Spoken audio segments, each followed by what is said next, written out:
Hi guys, so today we're starting Unit 2 in biology, and the first lesson is about mitosis. Mitosis isn't a new word for you guys. You have heard about mitosis a lot of times in the previous lessons, and we have established that mitosis is the way that cells divide. But what we need to know in this lesson is what are the steps of mitosis and what actually happens inside the cell in order for this cell to divide. Splitsville. Why do cells divide? So if you want to think about why do cells divide, what would be the things that come to our minds? Cell division takes place for different reasons. Let's find out together what are the reasons for cell division. First, it is important for asexual reproduction, which involves only one parent organism. So some organisms, they reproduce through cell division because their reproduction does not require two parents, it only requires one parent, and that one parent, which usually is a unicellular organism, will divide to create two more cells, which are two more unicellular organisms, and it continues. Also, we need to know that most growth in a multicellular organism happens because cell division produces new cells. And if we want to think about it, I could give you just a very simple example. You are born very small, like a newborn is what weighs like 3 to 4 kilograms and measures like in height maybe like somewhere between 48 and 52 centimeters. And we end up being big organisms with 50 plus kilograms in weight and 150 plus centimeters in height. All this growth that happens is due to the cell division that occurs in multicellular organisms. Also, we have to remember that cell division also produces cells for repair. So when I have damaged cells, I need to replace them or repair them using cell division. Now, what happens to genetic material during cell division? First, when I talk about genetic material, first thing that comes to my mind would be DNA, which is the deoxyribonucleic acid, because the genetic material in cells, that's what it's actually called. In eukaryotic cells, we know also that the DNA is found inside the nucleus. The DNA molecules contain the information that determines the traits that a living thing inherits and needs to live. So it carries our genetic information. And when I say genetic information, it could go from like the color of your eyes to like a protein or an enzyme that needs to be produced inside the body. So what happens exactly to that genetic material, DNA, during cell division?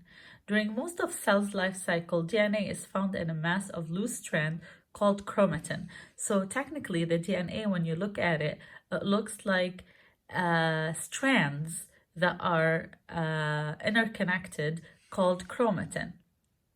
And before the cell division, DNA is duplicated. And here, when we talked before about the DNA duplication, I mentioned that if I have this DNA right here and I want to divide it between two cells, if this one DNA is going to divide, what's going to happen? This DNA is going to be split in half, and each cell is going to get half a DNA, which is not what I want. So for that reason, we said if I have this DNA will double itself, it will duplicate. So now I will have two copies of it. One copy will be given to one cell and the other copy would be given to the other cell. And now each one of the two new cells will have a full DNA. So going back to DNA duplication, we said as cell division begins, the chromatin is compacted into visible structure called chromosomes. So the chromatin, that is actually the substance that DNA is made out of, is gonna start being more compact, not really jelly looking like, and it's gonna form structure that we call chromosomes. And when we try to draw chromosomes on paper, we usually draw them as the letter X. What happens to genetic material during cell division? Let's see together. A duplicated chromosome is made out of two identical structures called chromatids. So basically, the chromosome is usually made out of a structure called chromatid. When this DNA is duplicating and this DNA is made out of chromosomes, these chromosomes will start having two chromatids instead of one, as you can see in the picture. Now we're going to notice that a eukaryotic cell goes through stages, and these stages together will form something we call the cell cycle. The cell cycle is divided into three stages: the interphase, the mitosis, and the cytokinesis. We're going to go and explain further what happens exactly in each one of these stages. If we start with interphase, it is the stage in the cell cycle during which the cell is not dividing. So there is absolutely no division occurring during interphase. What happens exactly during interphase? The cell grows to about twice the size it was when it was first produced. It produces various organelles and engages in normal life activities. So basically, these changes occurring are just going to prepare the cell for division. So if we move on to the next stage of the cell cycle, this is mitosis. And in eukaryotic cells, mitosis is the part of the cell cycle during which the nucleus is going to divide into two nuclei. When we're talking about prokaryotic cells, they do not undergo mitosis because they do not have a nucleus. Mitosis results into two nuclei that are identical to each other and to the original nucleus. So for that reason, when mitosis is complete, now the cell has two identical sets of chromosomes into two separate nuclei. If we move on to the last part, it's the cytokinesis, which is the division of the parent cell's cytoplasm. So now the two nuclei are still in one cell body. What's going to happen? The cytokinesis is going to create a pinch in the cell membrane, and eventually the cell is going to be divided into two cells. In cells that have a cell wall, like plant cells, there's a cell plate that forms during the cytokinesis, and the cell plate separates the cell into two new cells. Now that we went over the stages of the cell cycle, and we mentioned that there are three phases: the interphase, the mitosis, and the cytokinesis, we want to go in details with the mitosis, and we want to know exactly what are the phases of mitosis. There are four phases of mitosis, if we want to know the names: prophase, metaphase, anaphase, and telophase. And the order is important, okay? Prophase, metaphase, anaphase, and telophase. You can call it telophase as well. Both are correct. By the end of the four phases, the cell will have two identical nuclei. And then comes the cytokinesis, which is the last stage of the cell cycle. And these two identical nuclei will be in two different cells. So let's see exactly what happens in each one of these phases. So if I look at this cell right here, this cell has a nucleus that has 4 chromosomes, and each chromosome has 2 chromatids right here. This green one has 2 chromatids, this has 2 chromatids, this yellow one has 2 chromatids, and this blue one has 2 chromatids.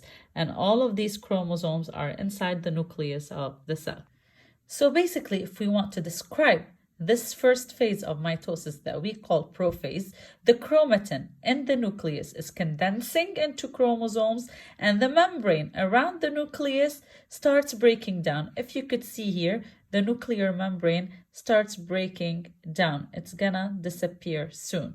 And here you go. This is the second phase of mitosis. In metaphase, the chromosomes line up in the middle of the cell. As you can see, these cells that were inside the nucleus, now the nuclear membrane is gone, okay? And these chromosomes with 2 chromatids each are going to line up in the middle of the cell. Do you see the blue chromosomes under the green, under the orange, under the yellow? And we see the formation of these lines right here that we call the spindle fiber.